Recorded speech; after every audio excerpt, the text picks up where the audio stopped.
been here. Thank you for having me. It's been a while since I've been here. If you've been here forever, my sister used to teach here back in the late 70s. Shirley Williams. Does anybody know Shirley? Yeah, before children and all of that. But she loved being here. It's a beautiful community. And I came to visit her many times here. Anyway, I'm happy to be here. How many of you have ever heard what I talk about? Okay, I talk about the same thing everywhere I go. Eat healthy food. I am originally from Tennessee, and we have a nice representative with a Tennessee hat on right now. Born and raised in East Tennessee, graduated from the University of Tennessee. When I was a senior in college, I decided that I wanted to be a vegetarian. I was studying nutrition, and I found out that I could be a vegetarian, but they said, you better be careful if you're a vegetarian and make sure you get all the right stuff. That was back in 1974. And I thought, well, I should know what to do. I'm studying nutrition. So I started eating more plants. And during my senior year, I was invited by a very good-looking young man to go to a Seventh-day Adventist church. And I went to a series learning a lot about the Bible and became a Seventh-day Adventist when I was a senior in college. And God just opened up an amazing life for me. Took my first job in Battle Creek and worked there at the famous Battle Creek Sanitarium Hospital for a few years as a registered dietitian, clinical dietitian, and later director of the department. And I've just had a career of helping people to learn what is the next step and how can we move to that next step. But as I was in the hospital and I went from room to room, I realized that the way we live has a lot to do with the way that we die. Not always, but often. My sister Shirley, who lived here, she died at 52 with breast cancer. So she lived a very healthy lifestyle, but she died early. And I had another relative who died in his 50s. And I don't know, I did work for a Michigan conference for a while, and many of you probably knew Vicki and Dane Griffin. And Dane was a very healthy guy, and he died of cancer. So there are situations where people make very good choices, but things happen. And the explanation that I have heard is that, you know, we do have people that die prematurely who live a healthy lifestyle. And we have some over here that seem to do all the wrong things and live forever. About 10% on this side and about 10% on this side. But most of us are in this 80% category, that the way we live has a lot to do with our health and longevity. And anyway, so I got on the other side of the fence and I did preventive medicine, nutrition for many years, working in corporations and helping corporations to invest in their client and their employees' health and corporate wellness is what we called it, and saw dramatic changes in people's lives and doing community programs. Later teaching at Andrews University and then working for Michigan Conference. Now I'm retired, so I do all of this because I just love it. I still teach a class in the seminary where we have our pastors learn how to embrace a healthy lifestyle. And so that's a lot of fun too. So anyway, today we're going to talk about a topic that is just in its infancy in learning the difference that it makes in our health. So you're going to be on the cutting edge, and you'll probably know more than a lot of health professionals out there when you leave here today. We're going to talk about fueling our future with good nutrition. So we're going to talk about foods that boost immunity and, whoops, I went too fast there. Okay, that 70 to 80% of our immune function is determined by what is residing in our gut. I found that totally fascinating when I found out the influence that the health of our gut has on total health immunity. We're going to talk about some of the ways that actually manifests itself. Foods that boost mood. Want to be a little bit happier? a little bit nicer. Because when we feel good, we are, nicer people to be around. So feed your kids well and feed your spouses well. It might help things that are going on at home. Nutrition plays a major role in brain health. Have you heard about the gut-brain connection? That it does make a difference. There's a lot of hormones and substances that we're going to identify that affect the brain that is influenced by the gut. But we were designed, God designed us to have joy, pleasure, and freedom in our lives from the get-go. He wants us to enjoy life. He created this beautiful paradise of Eden, which means the place of pleasure. But a lot of this joy, pleasure, and freedom actually has a relationship to how healthy our gut is. In the Bible, we see that in the beginning, God gave us a gift of food. And then he said, I want you to enjoy this good food, but you do have to make a choice. Whoop. This is very sensitive. So in Genesis 1:21, he says, I've given you all these things that have seeds in them. Now, when you have something that has seeds in it, tell me something that has seeds in it. That are seeds, actually. Yeah, beans. These are a bunch of different beans. Aren't they beautiful colors? Yeah. And if you were to take one of these beans, if my mother took one of these beans, she lived to 99, almost 100. But she had a green thumb, and she could take anything and put it in the ground and it would grow. So if you put this in the ground, it has life in it, and it will grow. Or some grains. They've actually discovered some old grains that we are now, like kamut and some of these older grains that are coming back because they will preserve themselves. They have life in them, and I think you're going to see some of those today. But and then the foods that have seeds in them that you can reproduce. How many of you are gardeners? A few gardeners here? Yeah. And do you save some seeds and replant them? I don't know if that's against the law anymore or not, but I think you could do that. My mom, when we would have something, we would have I remember her visiting, and there was this beautiful red pepper, and she says, oh, I've got to save those seeds. And she cut them all out and put them on a paper towel so they would dry out. And she took them home with her and planted them, and of course they grew. Yeah. So the first time give is used in the Bible is when God gave food. And my theology people tell me that the first time something's in the Bible that there's some significance to it. But this is a beautiful gift that God gave.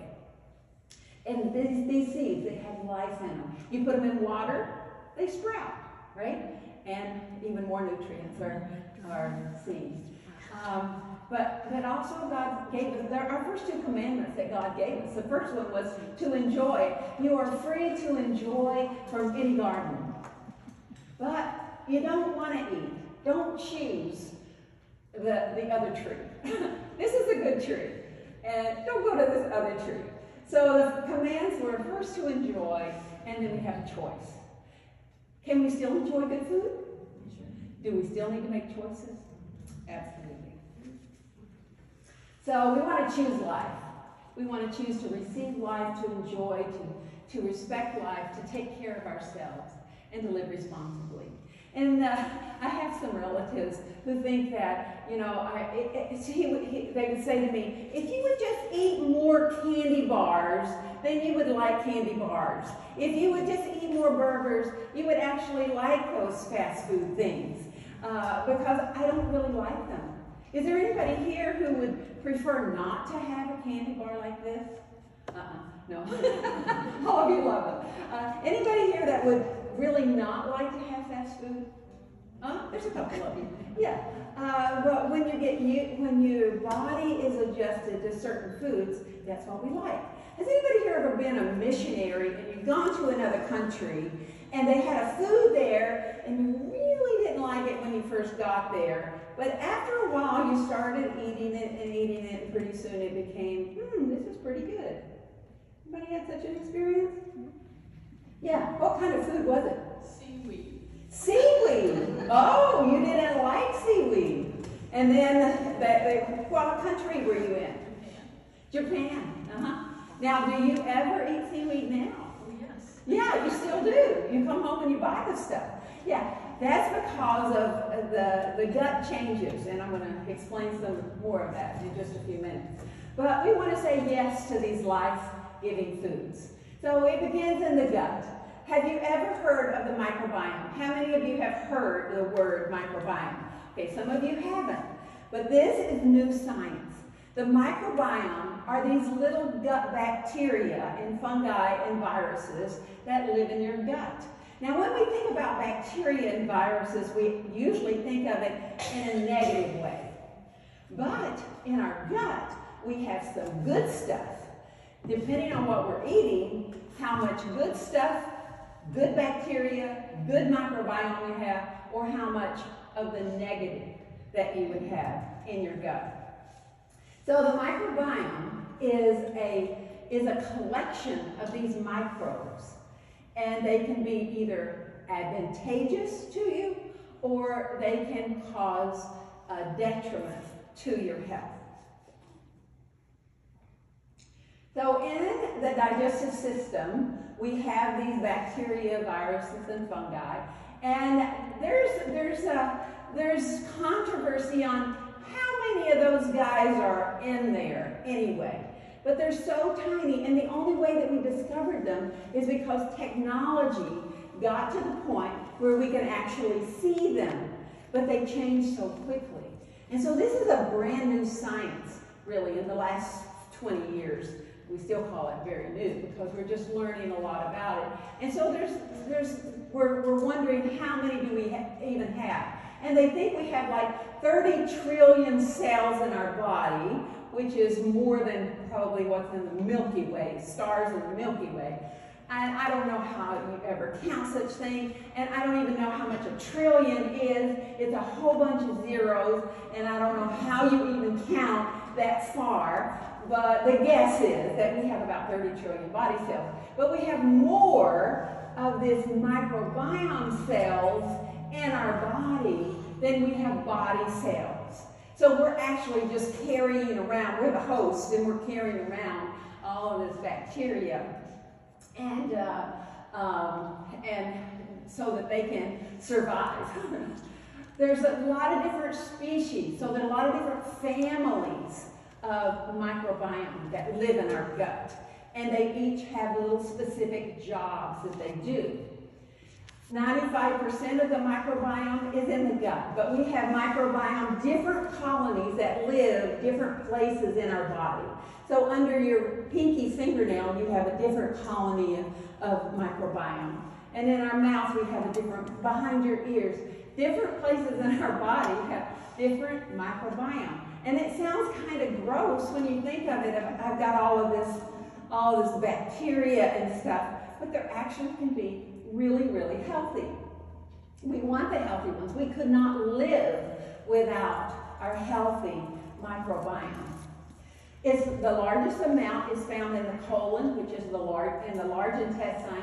And if you were to gather it all up and put it on the table, it would be about 3 pounds for weight. So they're pretty tiny also. So the GI tract. The GI tract is like a long tube that goes through the body.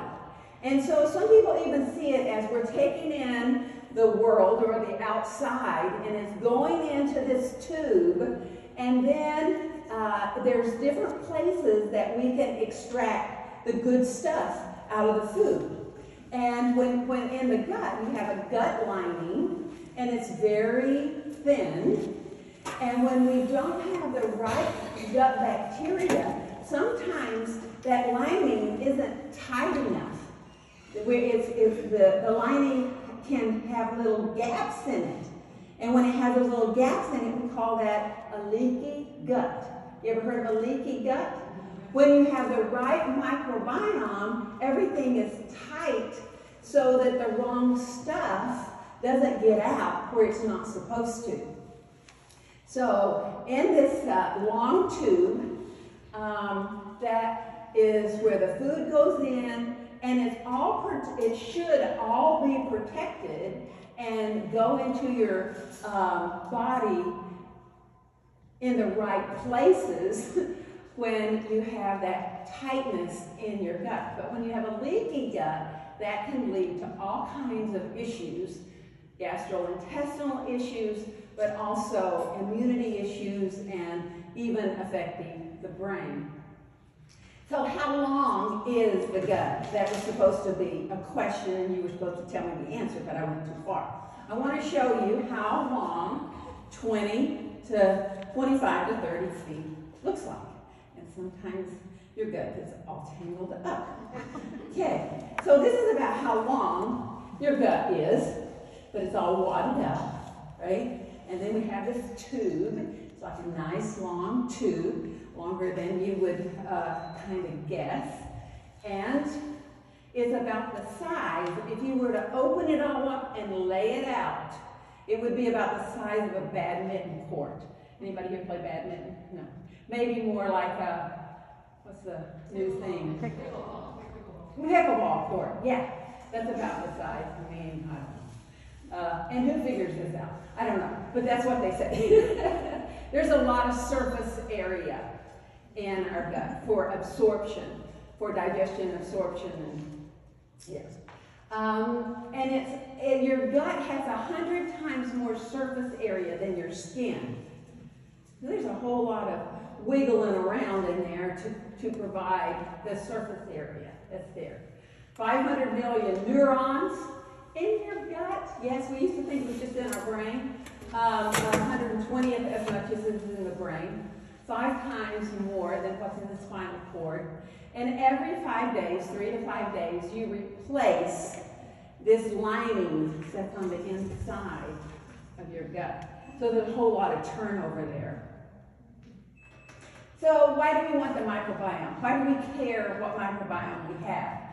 3 majors is that it affects metabolism, it affects immunity, and it affects brain health.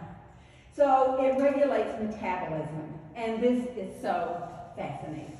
They took thin mice, and they took the microbiome from the overweight mice, and they fed it or injected it or put it into the thin mice. And from the overweight mice, guess what happened to the thin ones? They gained weight because of the microbiome. They reversed it. They took the microbiome from the thin mice and put it in the overweight mice. And guess what happened? They lost weight. Something magical about the species of microbiome that you have. And yes, they are experimenting in humans. Guess where they get the microbiome? From the poop. So some people are selling their poop. And how do they get it into the people? They actually use this for C. diff. People that go into the hospital and they get this organism, C. diff. Clostridium, does anybody know what its actual name is? Difficile. Clostridium difficile. Clostridium difficile, yes. And sometimes they will treat them. So sometimes they put it in little pills and you swallow it, and sometimes it goes up the other direction. But they're finding out that this makes a big difference. And so if you're super healthy, maybe you've got some income coming from So this affects energy production. So you've got good microbiome, and you will have energy like Joanne. And you will have so much energy that, you know, other people can't keep up with you. It also affects how your body handles fat when you eat it. So that makes a big difference. Now, we always said a calorie is a calorie is a calorie. Well, it's true, it is, but the way it is metabolized in your body, you can give 2 people the same number of calories, but depending on the microbiome will determine if a person gains weight or loses weight or how they use that. So pretty fascinating. Also immunity. Like we said, 70 to 80% of our immunity is influenced by the microbiome. And what does that do? The microbiome, when you have healthy microbiome, it reduces inflammation. Inflammation is the root of lifestyle diseases, like, what's a lifestyle disease? Diabetes, even heart disease, some forms of cancer, some forms of arthritis. It stimulates robust immunity so that it signals, the microbiome signals the immune system to do the right thing. It educates throughout the body. So the microbiome is so tiny, and it travels in the nerves, it travels in your vagus nerve that connects your brain and your gut together, and it signals. It provides signals all through the body to tell it what to do, and it tells the immune system to behave correctly. That's my words. And it conditions by signaling. And then the brain health. It affects our mood. Our microbiome affects our mood.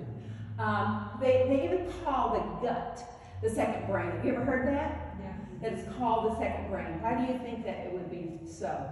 Why do you think they'd call it the second brain? Neurons. Because of the neurons. We've got a whole lot of neurons going. Any other guesses? That's correct. Any other guesses? I think that's my next slide. Nearly every chemical that controls the brain is also located in the stomach region. Just as the brain can upset the gut can upset the brain. Does your brain ever upset your gut? Like if you're nervous or you're anxious, you can start to feel it, you know? And have you ever heard, I just had this gut feeling, you know, how to do something? Yeah, we're thinking with our gut sometimes. And are those gut feelings often correct? Yeah. So we've also thought about serotonin and dopamine being in the brain. You've heard of those neurotransmitters? 95% of the serotonin in your body comes from your gut. And 50% of the dopamine, which is the motivator hormone or neurotransmitter, is made in the gut. So when our gut is off and it's not producing this stuff, then that's going to affect how well we feel or how motivated we are. But as you can see, serotonin, well-being, appetite, sleep, digestion, I mean, that's a whole lot of stuff. Body mass, bone mass is affected by serotonin levels. And so food affects serotonin levels. What else can raise serotonin levels? Chocolate. Yes! Chocolate. The sweets can. Sunshine is another thing that can increase serotonin as well. But what we eat makes a big difference. So food, the big deal for the gut microbiome. Exercise and sleep also matter. Being out in nature, breathing healthy air. We breathe in when we're in the woods or walking by the water. That would probably be one of the healthiest places to breathe in some of these good bugs. So breathe deeply. So we get microbiome from that. We also get healthy microbiome. When we eat food, there are microbiome on the skin of an apple, many different kinds. You cut it open, and inside there are different microbiomes. So whenever we eat food, we are taking in microbiome, and the more variety that we have, the better in helping good gut bacteria to grow. So there's different types of microbiome. There's what we call prebiotics. Prebiotics. You've always heard of probiotics, right? Well, prebiotics are fiber foods. So these fiber foods, it's buzzing us. These fiber foods go into the body and become food for your microbiome. You're feeding it. Not only are there some microbiome on the food, but when you eat it, it goes down and becomes the food. So it's a prebiotic. And these are in healthy foods. I'll tell you what happens when you don't eat healthy foods in a minute. And then you've got the probiotics, and these are the live bugs. Anybody here eat any live bugs? You had any live bugs today? Any of these foods? The live bugs come in yogurt, sauerkraut. You know what miso is? Anybody ever eaten a miso? Miso is a fermented soybean, very popular in the Asian diet. You had that in Japan, didn't you? Yeah. So when we eat those, then those are the real bugs that are actually going in and starting to populate or tries to populate the gut environment. And then we have something called postbiotics. And the postbiotic is when the microbiome eats the food and then produces something else. It has a byproduct, and they're called short-chain fatty acids. That sounds like a bad thing. Fatty acids, but it's actually a very, very good thing because they are the ones that help send signals to your brain, to your immune system, and to other parts of the body to do specific things, to make hormones, to digest certain foods, to transport products or what the body needs. So these short-chain fatty acids, they have names. I don't think I have them there. Did I put them in here? Yeah. Butyrate, acetate, propionate, those are kind of the most popular ones. But what do they do? Well, that's one of the things that helps to make energy, give you energy. It also provides the food, more food for the microbiome. And it helps in digesting and assimilating some of the vitamins. It regulates it helps to regulate the metabolism, and it tells the pancreas how much insulin to shoot out, and it helps to balance the glucagon levels and tells the liver how much energy to release. And so it's going to be very beneficial for diabetics. It's beneficial for all of us, but especially in regulating blood sugar levels. It's important for immunity because it sends those signals to the immune cells and tells them to make more or helps them to balance. You know, during COVID, there was a problem with overstimulating the immune system in some forms that were a problem. Well, this butyrate would help the balance so that there's enough immunity, but it doesn't overdo and cause like autoimmune disease or something like that. And then this gut-brain connection, mood and cognition, it sends messages through that vagus nerve to the brain and helps to tell the hypothalamus when we're full and when it's time to stop eating, and then in gene expression. So all of this microbiome have genes, and we don't know now really how much influence those genes in the microbiome are influencing our genes, our genetics, our epigenetics, which we're not going to talk much about today. But there is have you ever heard of this weight control stuff? Ozempic and Wegovy? Yeah, Wegovy. So they are products that the microbiome is influential in producing. They're called the GLP-1s. And these GLP-1s, your body makes them. And they sell a product. Do you know how much it costs?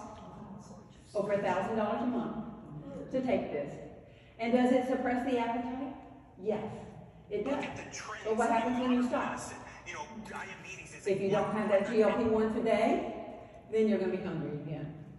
And so if a person were to go on this medication and they actually change their lifestyle in the process, then their body would start making more of the GLP-1. So it's produced by the short-chain fatty acids. It provides fullness. It communicates to the brain, through the vagus nerve, to the hypothalamus, that you are full enough to stop eating, and it regulates the blood sugar levels. So it's a natural product that your body makes. And a lot of it is actually made in the colon. It's made throughout the digestive system, but a high amount is made in the colon. And so you want to eat foods that actually make it to the colon and not digested before it gets there.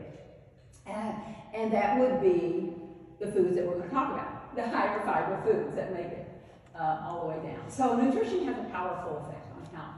So we'll talk about the problem first. Okay, the problem is that when we eat the wrong kinds of foods, that our microbiome produces bacteria that's not so good for us. And you can guess what those foods are. I just want to show you how much fat are in some of the foods that produce the problem. So your body will scream. You don't hear it.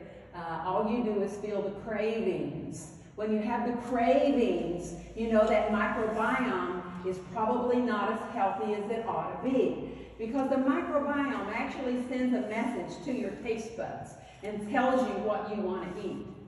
So when you're craving that sugar, actually it's the microbiome saying, give me more sugar because there's some microbiome down here that wants to grow, and that turns up in the form of a craving. Some of the fats. Okay, so let's see. I want to show you how much 60 grams of fat looks like. So this is Crisco. In 1 tablespoon, how many teaspoons in a tablespoon? 3. In 1 tablespoon, there are 60 grams of fat. In 2 tablespoons, there would be 20. I'm sorry. In 1 tablespoon, there are 15 grams of fat. I didn't have all my microbiome. 15 grams of fat. In 2 tablespoons, there would be 30. In 3 tablespoons, there would be 45. And in 4 tablespoons, there would be 60, right? So 60 grams of fat. And that's how much you would get in an 8-ounce piece of meat that would go on a grill. That's also the amount that you would get if you had a burger and fries. 60 grams of fat. That's also how much you would get if you had 6 handfuls of Fritos. 60 grams of fat. If you have 4 pieces of cheese pizza, it's about 60 grams of fat. You don't see it. It doesn't seem like there would be that much, but that's a whole bunch. The type of fat we eat very easily turns into the type of fat we wear. This is the pounds of fat. And so it's very easy metabolically for this to turn into something that you would carry with you. The type of microbiome you have can influence the way your body handles the fat. And this is a very inflammatory food.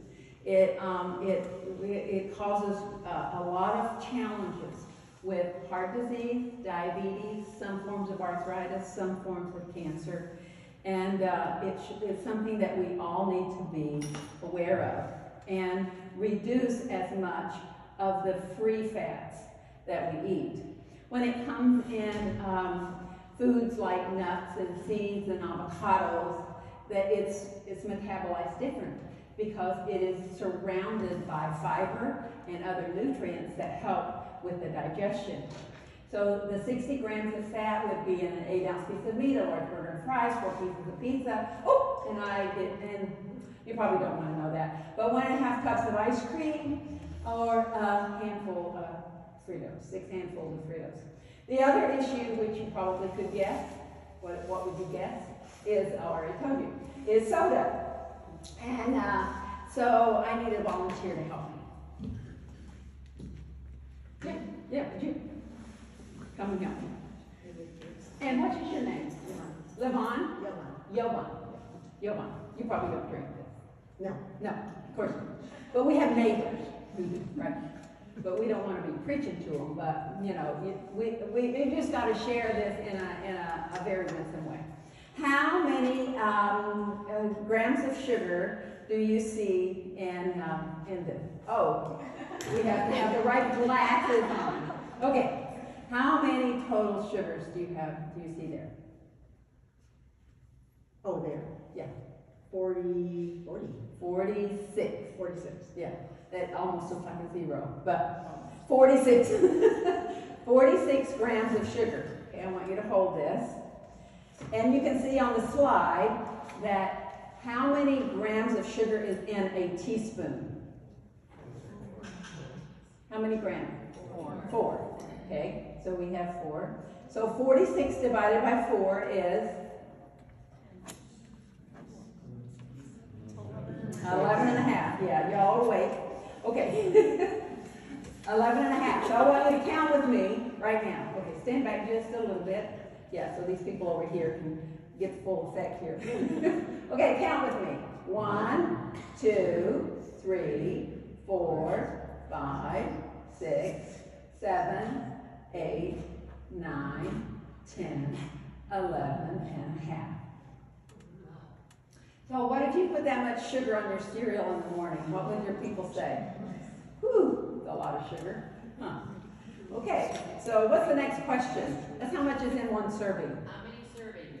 How many servings are in here? How many do you think? 3. You think 3? 4? 2? Okay, well let's see. 3 servings. You're supposed to share this with 2 of each. So how many more teaspoons do we need? There's 11 and a half. We need to double it. 23. Already measured it for you. So that's the amount that would be in 1 liter of Mountain Juice.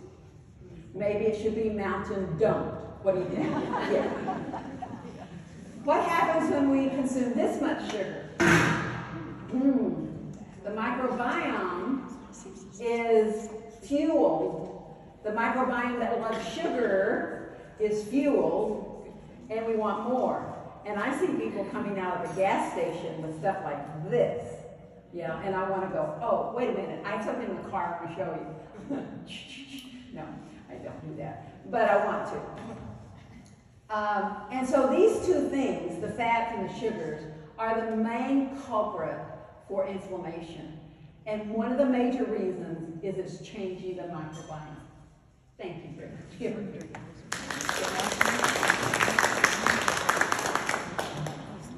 But when, you know, we are so bombarded in our society to eat these things that it comes so innocently. And then it changes our microbiome, and then we get the cravings, and then it gets really hard to make the right choices. So, how much sugar is okay? Well, the American Heart Association, and that's the Heart Association, it's not the Diabetes Association.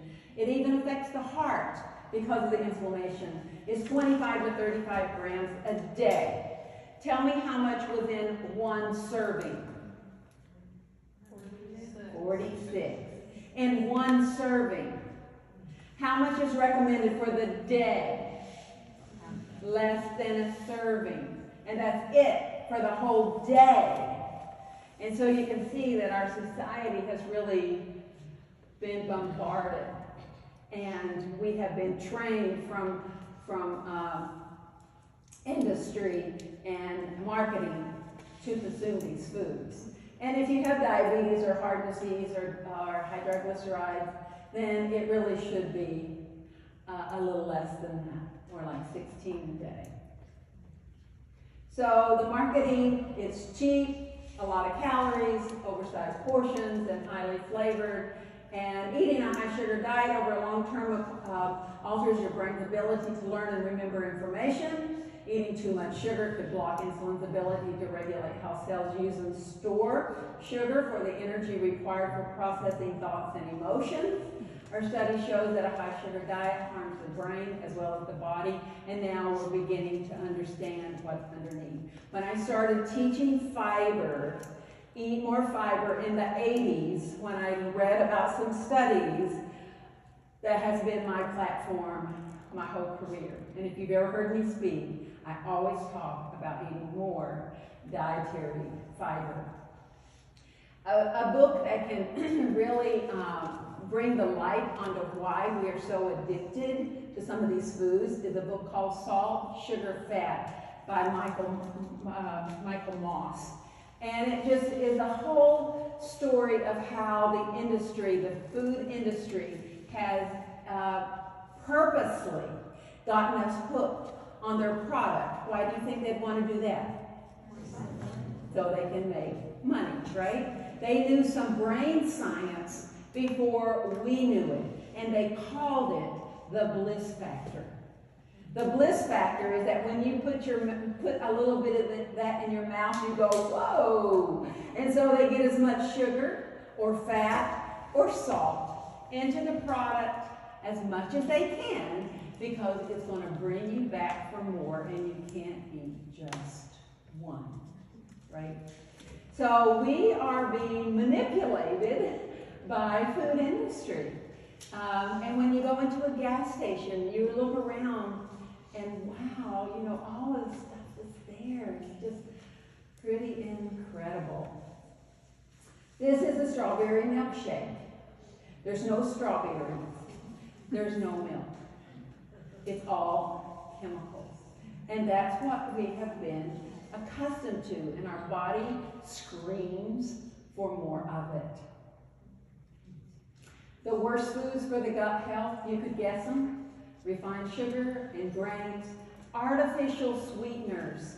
And we've been eating artificial sweeteners thinking it would help us lose weight or help us with diabetes, and it messes up our microbiome. So don't do it. Maybe stevia is okay in small amounts, but all of those others, don't do it. It's not going to work for you. It's going to work against you. I would rather that you just add a little bit of regular sugar to whatever and sweeten it that way, so that you know how much sweetening you're getting. Because the artificial sweeteners trick your taste buds, and then your liver thinks that there's some real sugar coming in. Your pancreas thinks real sugar's coming in, and it shoots in some insulin. It raises your insulin too high, and that makes you hungry again. So don't be fooled that way. Also, for gut health, too much saturated fat, like in meats and fried foods. So what we want to do is to feed our microbiome, the good stuff. That's going to be plant-rich fiber meals, fruits and veggies, and nuts and seeds. This is a great book that was written by Will Bosovich, and he's a gastroenterologist. And when he talks about the microbiome, he goes. There's a study that was done in California, and they found that if you eat 30 different plants in a week, that it can help you to have a healthier microbiome. Does that sound like a lot? 30 different plants a week. Does that sound like a lot? Do this or this. Maybe? Yeah? How many of you think it doesn't sound like a lot? Yeah, because why? I think we eat a lot more plants than we realize, just with the greens, the nuts, the fruits, the vegetables, to exhaust it. So what did you have for breakfast this morning? I did oatmeal, flaxseed, banana, eggs, because I eat eggs with tomatoes and peppers in it. Okay, so you had at least 10. Yeah. Did anybody have more than that for breakfast? More plants. Yeah. But when you add flax and walnuts and hemp seed and all these things to your breakfast, even spices count. Like when you're making soup and you put rosemary or thyme or basil or whatever, all those count too. And this is for the whole week. I eat that much for breakfast. At least 15 of those. So it's really not that much, but most people don't. And I bet y'all eat more than the people down the street. Yeah. So at least 30 different plants. So we want to be fiber fuel. And on the back of your sheet that you got from me, it says that it shows you on the bottom there what foods contribute how much fiber. And we want at least 30 to 50 grams a day. But you want to start slow. If you haven't been eating much fiber, don't go to 50 grams tomorrow because your gut's going to go, what am I going to do with all this fiber? You slowly increase the amount of fiber. If you're eating just a little bit, start adding a few more fruits and vegetables and beans to your daily diet. For kids, it's around 20 to 30, depending on their age. Okay, so whole grains are going to have fiber, fruits and vegetables are going to have fiber, and beans are the winner. So if we want 30 grams a day and we have a cup of beans, we're already halfway there. And most cultures have survived because they've eaten beans and grains, right? And I just did a thing at Pioneer Memorial Church in Berry Springs on Sunday, and I had 5 international people in our community to demonstrate some healthy foods. And they all had beans in them and grains. And it was a holiday cooking thing. And that's what they eat on holidays, beans and grains with all their nice little spices in them. We need to learn from the rest of the world. Anybody here ever eat beans for breakfast? Yeah, oh my goodness. We should do the choir. What do you have for breakfast?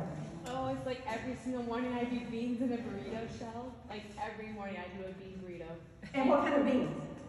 Kidney, black, pinto, and nothing else. I know it's weird. Beans and a tortilla. And what made you decide to do that? I like it. I just like it. It's cheap as well. I'm a little bit cheap. Do you live by yourself? I'm married now, but Does it he started eat too? before. No. No. He starts with oats though. He has oatmeal. Okay. A hearty, big, giant. Yeah, so it's legal to have 2 different things in a meal. What do you have? What kind of beans? Black beans, any beans, and then on a mini pita that I put in the toaster. Often? Often. Who else eats beans?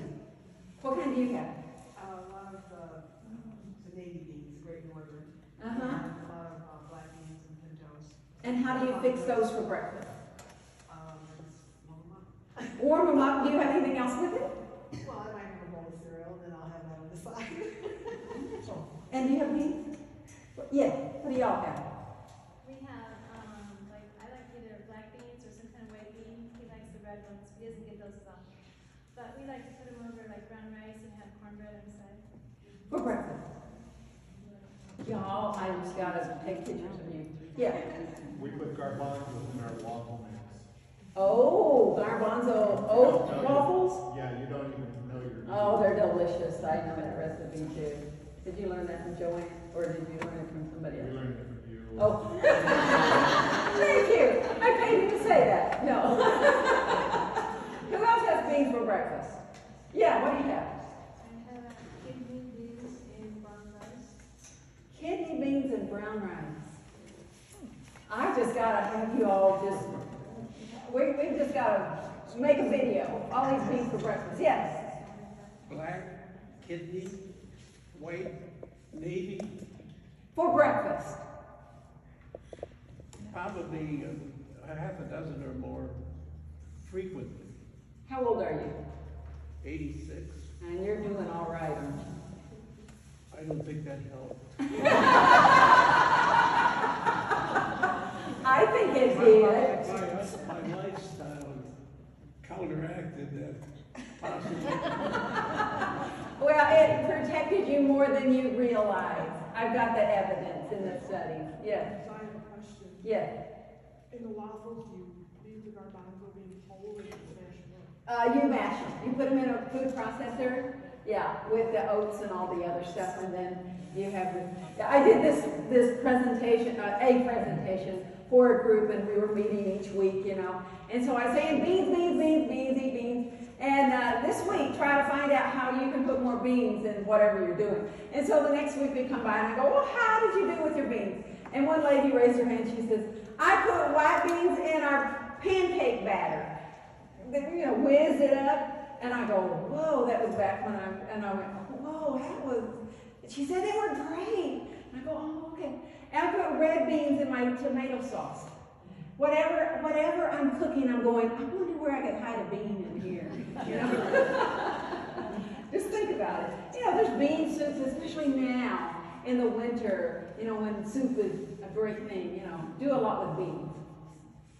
Okay, so a healthy microbiome, these are the foods you want, and we've already talked about beans, but they have more than just dietary fiber.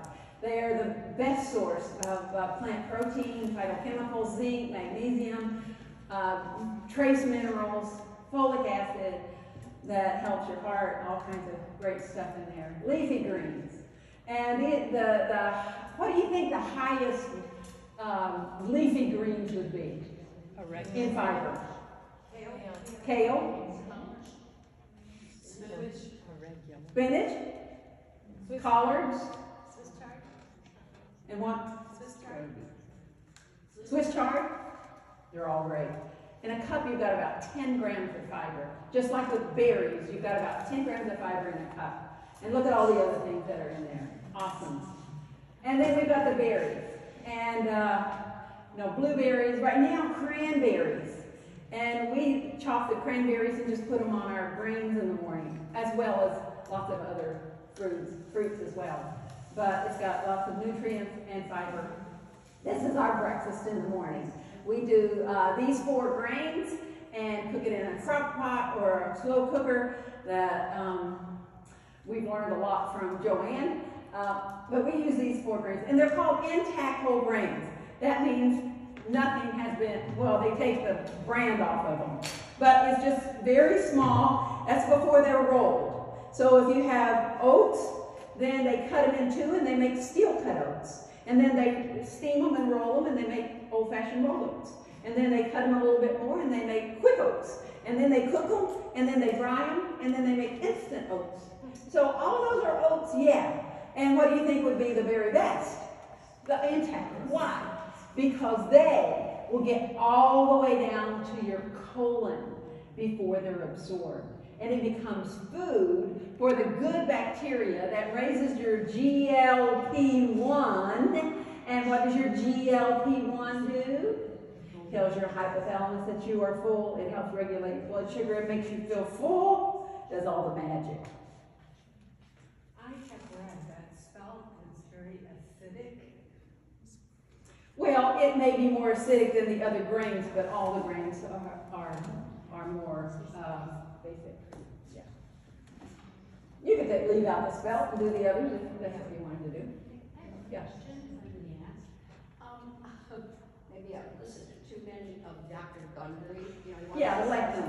That's where it's coming. His big thing is lectins. I know he is. And Yeah, it's poor skin baby. of everything. Skin. I know.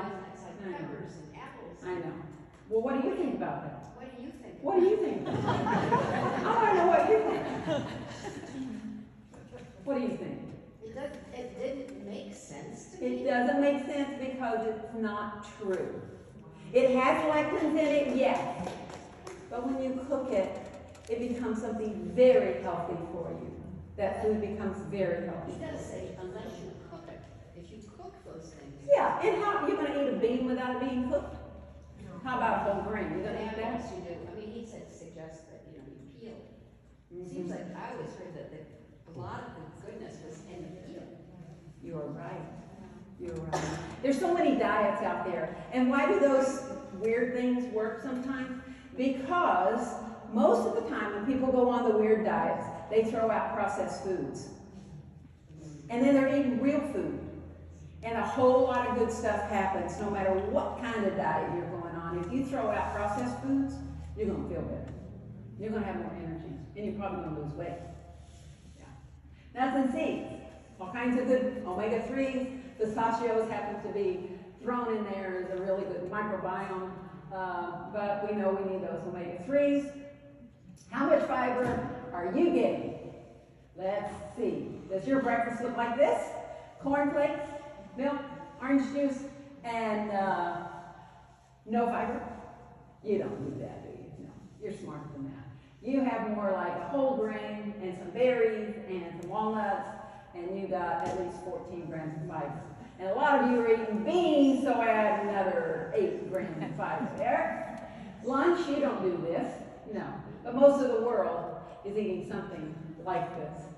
You're going to do something that has some beans in it, and some brown rice maybe, or those corn tortillas, and you get a good serving of good fiber. A supper. Y'all don't do this. I know you don't.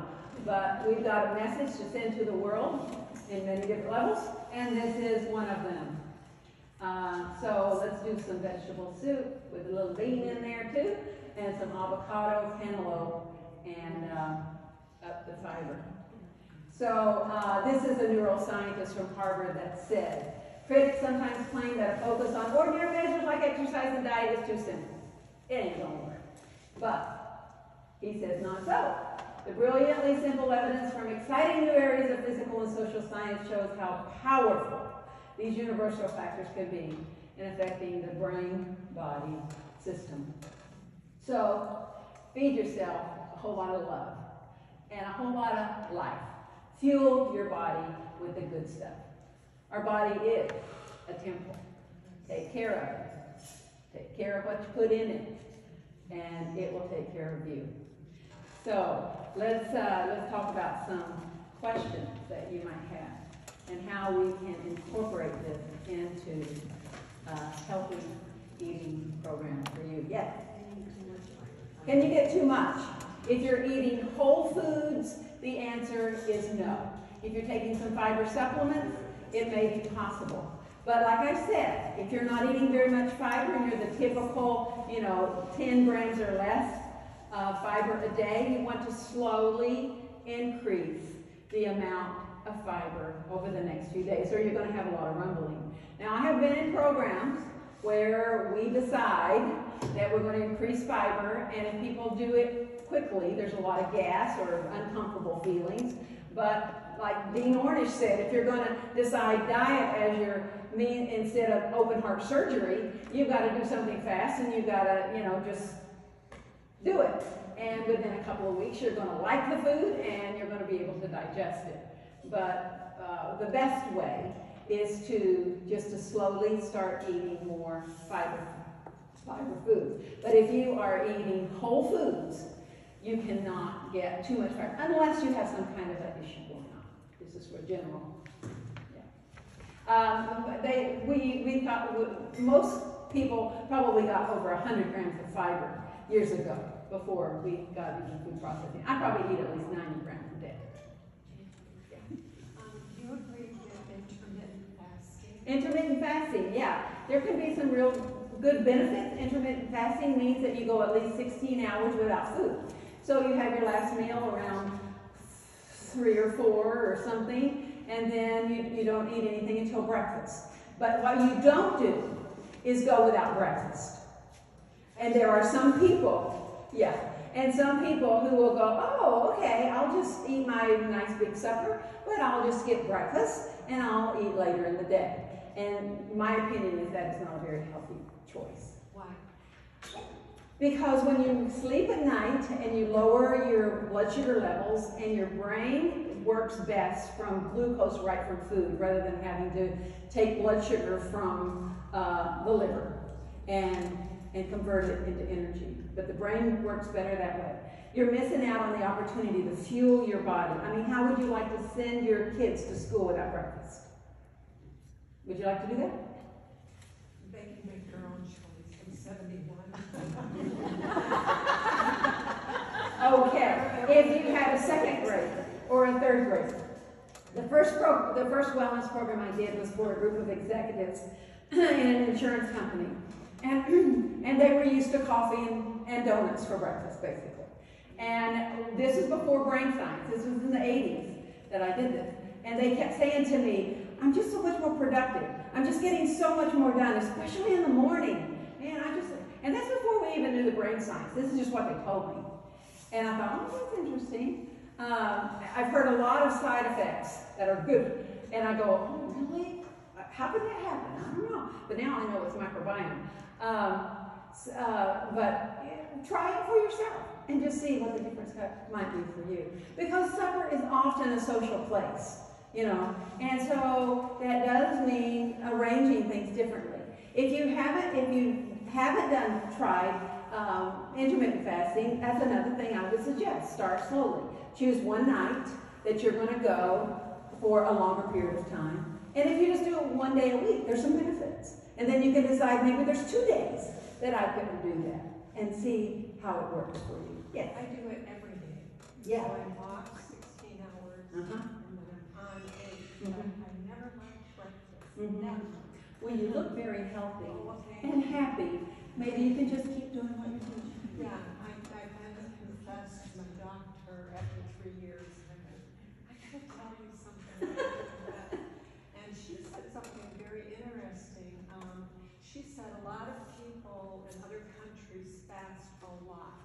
And she said Americans eat too much and too often. So you go with it. And she's like a size 0. So I went, maybe she does it. I don't know. Well, I agree with everything that she said. It's true. But most countries, I think, do have emphasized breakfast. But if it's working for you, Yeah, I'm 6 years. yeah, then go for it. Okay. You know, there's always exceptions to everything. Yeah, go. So this may kind of go on with the last question, but I've heard people say you should have several small meals a day. Some people say 3 like in the evening. Some people, Yeah. and then some people say 2 meals per day. Yeah. Usually end up doing, but I just wondered which is the most healthy going on. Well, I think it depends on the individual and the health status. There are times that I would recommend small meals through the day because of something that's going on. Like, you know, I'm talking to somebody now that has cancer, and you can only eat so much, or whatever. There's exceptions, but what type of food you're eating is more important. But if you're trying to change metabolism, what we've seen is the intermittent fasting is one of the pieces that work for a lot of people. So, and it depends on, you know, kids. You don't want to give kids just 2 meals a day.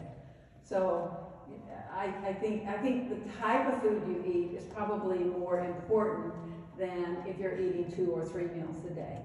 But eating a lot of different meals and snacking throughout the day, it really doesn't give your body time to totally digest food. And so one of the studies that's pretty gross is that they did a study and they gave breakfast and then in a couple hours another food and then a couple hours another food, and then they would take out some of the food from the stomach, which is gross. And by the end of the day, they found out there was still contents of breakfast still in the gut, in the stomach, because there hadn't been time for it to be digested and absorbed. So, you know, you're just keeping your digestive system working all day, and that's probably not a great thing. But there are exceptions to everything, really. But 2 to 3 meals a day is probably the best for most people. Just try and see what works for you.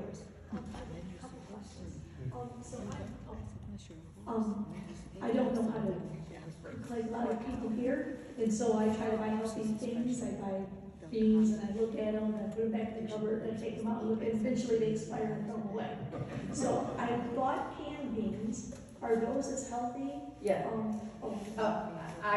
Yes, beans are fine even if they're canned. Now, you're going to learn some really easy ways to do dried beans here. And, but I have a slew of canned beans, all different kinds. And I have a whole bunch of dried beans too, because sometimes it's like, I need something right now, so you make quinoa and beans, you know, and you can have something to eat in 10 minutes. Yeah, or the tortilla thing like you do for breakfast. Yeah. So I say any kind of beans is a good bean. Okay, I was also wondering, like I said flaxseed was good, so I've been dumping it in my oatmeal, but it's ground flaxseed. It's ground flaxseed. Is that still beneficial, or do I have to buy the seed? The what? The intact seed or something, or is it okay to? The chia seed is fine, but when you do flax, you want to grind it. But the others, you just cook these. You don't grind them. Oh, okay. See, I'm sorry, I didn't need to learn a lot. No, you just cook them up. And I had one. But, you know, if you're not to that stage yet, just buy steel cut or old-fashioned rolled oats. You know, there's all different stages that we are all at. And do what works for you. Rolled oats was beneficial or not? Yeah, they're still good. Oh. Yeah. Thank you. Yes, ma'am. Carol. I was reading that, you know, you're talking about sauerkraut, but if you buy some in a jar or something, it's not fermented the same as it Right, yeah, Asian sauerkraut. right, yeah. Do you make your own?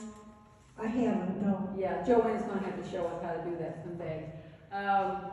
Yeah, some of the sauerkraut you buy is not fermented, it's, yeah, processed, it's true. Yeah. And fermented food is good. Well, the sauerkraut made well, yes, and the miso and, yeah, yogurt, probably. Pickled foods, I'd probably not eat quite so many of them, but that's one way to have probiotics introduced into your gut. Question over here. Yeah. So how much difference does the various kinds of bread, you know, like you mentioned a tortilla filling with beans. I'm sure any kind of tortilla, actually, if it was full of beans, would be a pretty good thing. But what difference is, like, if you're eating bread, it's just white bread as opposed to like whole grain bread, or whole grain tortillas as opposed to just plain white tortillas? What difference does that make? Yeah, you read on the label. I had a bread label that got away from me. Oh, here it is. So if you read on the label, it's going to say how much dietary fiber is in there. And so if you're buying a bread, a better choice would be if it has at least 2 grams of fiber in it. In a slice. In a slice. And this one has 3.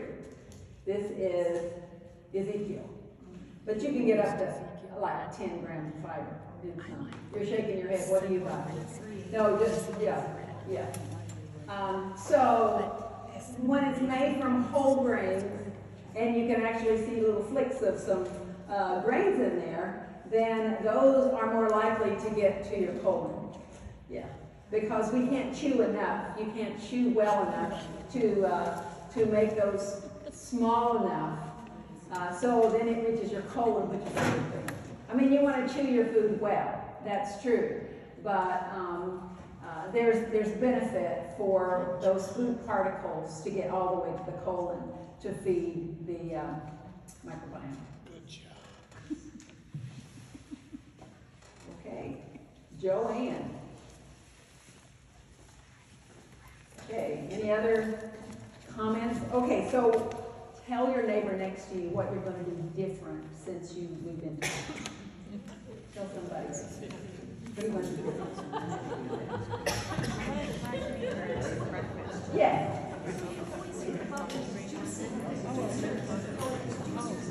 Juicer. Oh, thank you. It was so gross.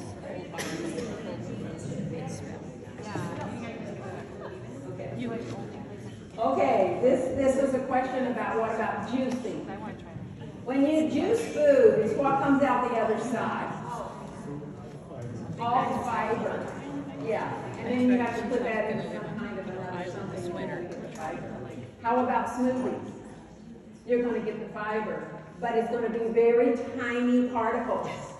And those particles aren't going to make it to your colon, but they will make it to your gut.